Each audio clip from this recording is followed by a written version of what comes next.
sur RTL jusqu'à 16h. Des stars et vous, la tête dans les étoiles.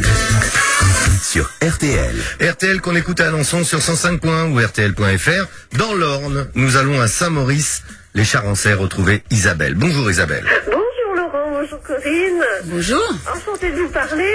Je vous aime bien, hein. J'ai suivi vos séries policières, c'était très bien.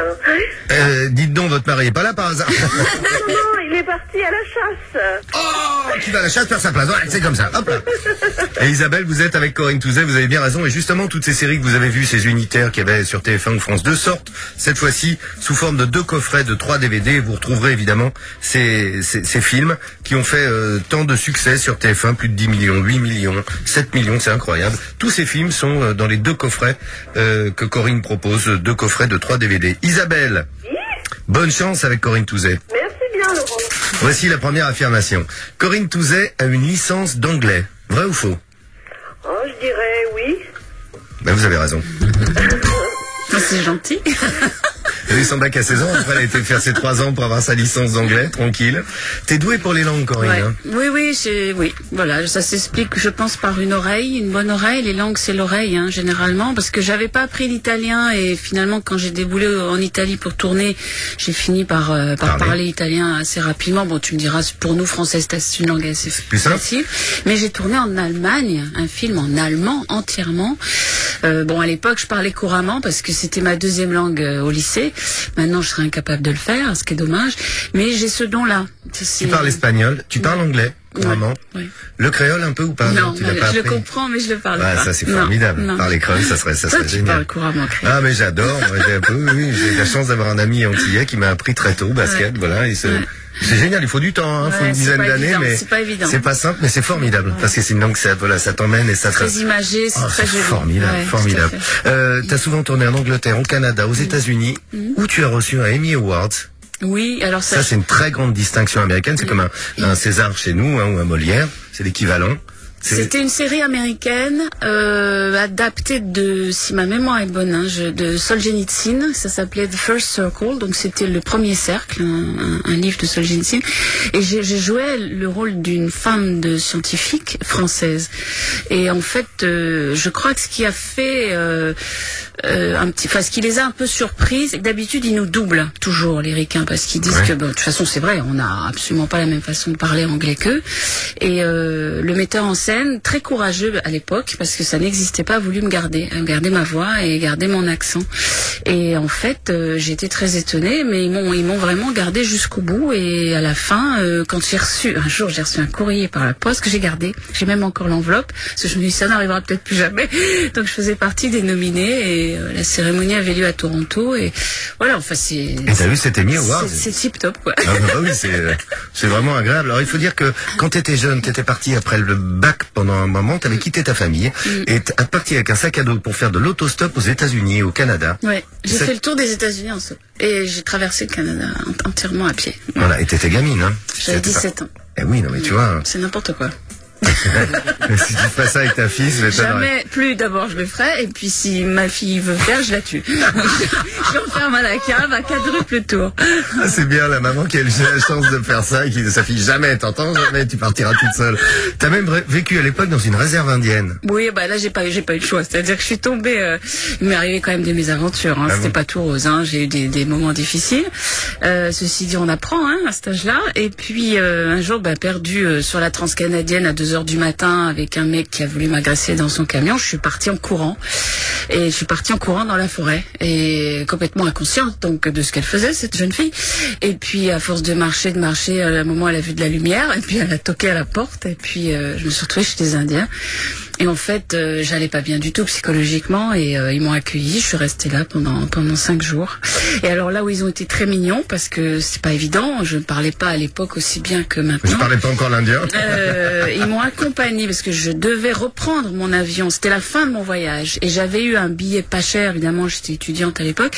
Et je ne pouvais pas le changer, reprendre mon avion pour la France à San Francisco. Et j'étais dans le Saskatchewan, au milieu du Canada. Eh bien, 2 Indiens m'ont accompagnée en truck jusqu'à San Francisco. Camion. Et on s'est pas lâché pendant 8 jours. Et ils ne m'ont jamais manqué de respect. Jamais, pas une fois. Il n'y a jamais un geste déplacé, une parole déplacée. Juste, ils m'ont emmené, ils m'ont accompagné, quoi. Eh bien, Corinne, aujourd'hui, voici les deux Indiens. Ils sont là. Mais où sont les flèches? Isabelle. Oui. À Saint-Maurice-les-Charençais, on apprend plein de trucs sur Corinne Touzet cet après-midi. Nous cherchons le point commun sur RTL entre Corinne Touzet, cet extrait du film Une hirondelle fait le printemps, avec Michel Serrault et Mathilde Seigné. Demain, il nous fera du rôti de veau, tiens. Avec une petite salade verte. Ah bah non, sûrement pas. C'est pas la saison. Comment ça, c'est pas la saison? La salade, c'est en été, pas en hiver. On mange pas n'importe quoi, n'importe quand. Les saisons, c'est pas fait pour les chiens. Alors si dans l'agriculture, on respecte même pas ça, alors là, il n'y a plus que... Bah alors qu'est-ce qu'on mange en hiver? Des endives. Ah bah ok, va pour les endives. J'en ai pas. Ça supporte pas bien le congélateur. Un rôti de veau sans verdure, déjà que le veau... Quoi le veau? Qu'est-ce que t'as contre le veau? Hein? Quand j'étais petite, ma mère, chaque mercredi, me faisait une tranche de foie de veau. C'est plein de vitamines, elle disait. C'est une punition, je détestais. Elle me faisait revenir dans de la margarine. La margarine? Prononce jamais ce mot-là devant un paysan qui fait du lait, malheureuse. Tu sais comment on appelle ça chez nous, la margarine? Du beurre de taureau. Et depuis votre problème, vous avez changé de régime? Non, pas du tout. Quand je tue le régime, c'est le moral. Pas de contrariété, de la bonne humeur, et alors là, ça tombe tout seul. Isabelle à Saint-Maurice-les-Charençais, le point commun entre Corinne Touzet, cet extrait formidable où on entendait le regretté Michel Serrault. 3 propositions à vous faire, Isabelle. 1. Corinne Touzet est allergique au foie de veau, comme expliqué dans le film. 2. Corinne Touzet a monté un restaurant de salade. Ou 3. Corinne Touzet ne cuisine qu'avec du beurre, pas de la margarine. Moi, je pense que c'est plutôt la 3. Ah mince. Non, elle fait bien la daube provençale, on le sait maintenant, mais enfin bon. Et je ne cuisine qu'à l'huile d'olive, malheureusement. Eh oui, dans le sud, les Alpes-Maritimes, vous pensez. Corinne Touzet est allergique au foie de veau, j'en sais rien, mais bon, voilà. La vraie réponse, c'était Corinne Touzet a monté un restaurant de salade. Ça, Isabelle, oui, c'est vrai, avec ta maman, Corinne. Oui, ben, quand je suis revenue du Canada, j'ai ramené cette idée dans mon sac à dos, puisqu'à l'époque, venait de se créer dans ces pays nordiques, Amérique du Nord, ce qu'on appelle les salad bars. Salad bars, c'est des endroits où, sur les comptoirs, il y a à peu près une vingtaine de saladiers, et c'est vous qui créez votre propre salade. Et je trouvais cette idée pas chère et géniale, et ma mère cherchait une idée, donc pour se reconvertir, et je lui explique ça, et effectivement, en réfléchissant comme on connaît bien les Français, on s'est dit, en France, ça va pas être possible, il y en a un qui va prendre tout le saladier de homard et l'autre tout le saladier d'avocat, donc on va fabriquer les salades nous-mêmes. On a fait une carte avec maman de 15 salades salées et 15 salades salées sucrées, et maman qui fait super bien les pâtisseries, elle faisait tous les jours des gâteaux frais du jour, et c'était une super petite affaire qui se trouvait à Aix-en-Provence, qui s'appelait La Laitue, et que tout le monde a connu, parce qu'en plus, c'est là où moi j'étais serveuse, donc pour payer mes études et ma petite chambre que j'avais dans le vieux Aix, je travaillais comme serveuse chez maman. Et je pense qu'il y a des Aixois qui se rappellent très bien de moi et qui m'ont connue serveuse, qui m'ont connue au comptoir, qui m'ont connue en train de faire les additions, etc. Et après, mais on a eu ce restaurant pendant 3 ans. C'était juste derrière l'Archevêché, là où il y a le festival d'art lyrique à Aix. Et c'était tout petit, minuscule. Mais c'était tellement sympa, la mère et la fille, que c'était plein tout le temps. Et les gens réservaient les desserts au téléphone. Ils me disaient, vous me mettez une part de tarte au chocolat de côté parce qu'elle est tellement bonne, il n'y en aura plus quand j'arriverai. Ouais, c'était super sympa. Ça s'appelait La Laitue. On pense à nos amis aixois qui nous écoutent et qui ont peut-être connu effectivement Corinne Touzet et sa maman dans cet endroit, ce bar salade. Isabelle, une bonne réponse n'est pas suffisante pour rattraper Catherine. Bah non, tant pis, c'est pas grave. J'étais contente de parler avec Corinne de toute façon. C'est gentil. Voilà. La montre RTL est à vous, on vous l'envoie à Saint-Maurice-les-Charençais. D'accord, merci. On vous fait une petite photo de Corinne Touzet. Ah, je veux bien, oui. Bah, je crois que c'est bon ça. Je la donnerai à mon mari parce que c'est pareil. C'est reparti. Corinne, très jolie. Hein. Ah, mais votre mari a du goût, la preuve, il est avec vous aussi. Oui. Ah, mais alors. Je suis pas comme Corinne quand même. Hein. Isabelle, comment s'appelle votre mari? Laurent.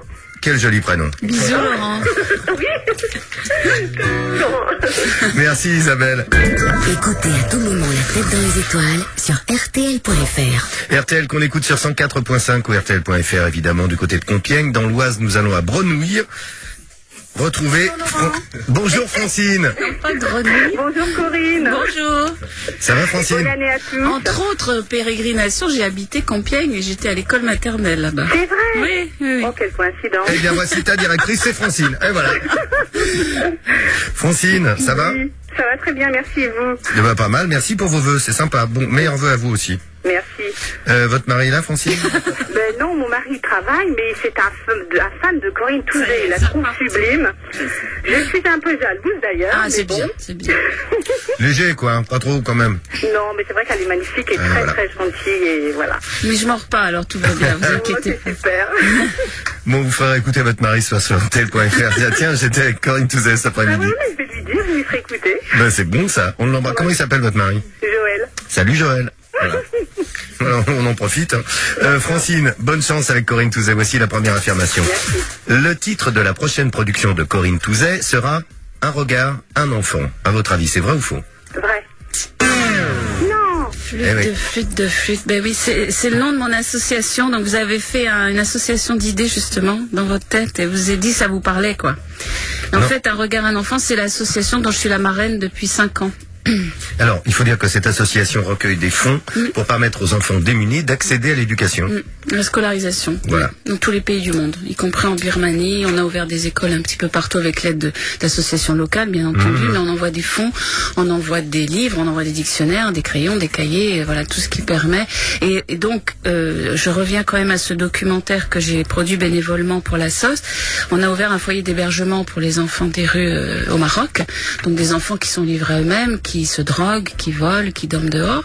Et on en a, là, au jour d'aujourd'hui, on en a hébergé en 40. Donc, qu'on remet à l'école, qu'on réintègre dans le système pour leur donner Scolariser, voilà, ainsi de suite. une issue et surtout une solution pour s'en sortir. Et Corinne est également porte-parole de l'Association française de protection animale. Et tu t'occupes également de mécénat chirurgie cardiaque. Oui, ben, justement, Pour une Leca, maman pour un cœur professeur qui est... Leca. Voilà, Madame Leca, je lui ai dédié ce film, Une maman pour un cœur, qui est dans le coffret. Voilà, ce coffret de 3 DVD pour 1, 3 films dans un, et un autre coffret avec 3 autres films que vous avez vus évidemment, ou sur TF1 ou sur France 2, qui sont ces films avec Corinne Touzé. Le point commun. Francine à Brenouille. Francine, on cherche le point commun entre Corinne Touzé et cet extrait du film Le gendarme de Saint-Tropez. Alors, j'espère, messieurs, que nous ferons du bon travail ensemble. Écoutez-moi bien. Vous savez que le gendarme est à la nation ce que le chien de berger est au troupeau. Il faut souvent aboyer, parfois mordre, mais toujours se faire craindre. Vous êtes les branches, je suis le tronc. Une seule chose compte, c'est que la récolte soit bonne et que les vaches soient bien gardées. Ça sera tout, messieurs. Si seulement vous le permettez, mon adjudant. Oui, c'est ça. Alors, pas trop dépaysé. J'espère que vous allez vous plaire ici. Hein? On ne peut pas savoir encore. Je me suis permis de vous amener un petit cadeau. Oh, non, c'est trop gentil. Pour fêter mon arrivée. Oui. Nos lettres de créance, comme on dit dans les ambassades. 9 procès-verbaux entre le port ici, vous n'avez pas perdu de temps, oui. Mais le temps, c'est de l'argent, mon adjudant. Mais c'est la voiture de monsieur le maire, ça? Oui, en plein sur le passage cloué. C'est un instant de distraction. Enfin, en plein sur les clous. Non, oui, je m'occuperai de ça personnellement. Vous avez compris? Oui. Alors, regardez-vous. Francine à Brenouille, ça marche toujours ça. Hein. Le gendarme de Saint-Tropez, le point commun avec Corinne Touzé. J'ai 3 propositions à vous faire, écoutez bien. Corinne Touzé arrive toujours à se faire sauter ses PV. 1. 2. Corinne Touzé a gardé les vaches chez sa grand-mère dans le Béarn, comme dit dans ce film. Ou 3. Dans Une femme d'honneur, Corinne Touzé était adjudant-chef, comme Michel Galabru, Oui, dans ce elle film. était adjudant-chef. Ça a marqué Une femme d'honneur, hein, Corinne. Hein. Pointu, ouais. hein. Mais est-ce que vous savez qu'à la fin, j'ai changé de grade? Quel est devenu mon grade? Alors là, Lieutenant? Non, vous savez pas? commissaire. Ah non, c'est pas possible chez Non, les c'est la chez les gendarmerie. gendarmes. Non, je suis devenue lieutenant à la fin. Ah. Bon. Ouais, c'est plus chevron et tout ça, c'est le grade au-dessus, quoi. Voilà. Adjudant-chef, lieutenant après. Et là, on commande tout un... Là, c'est le gros chef quand même. Hein.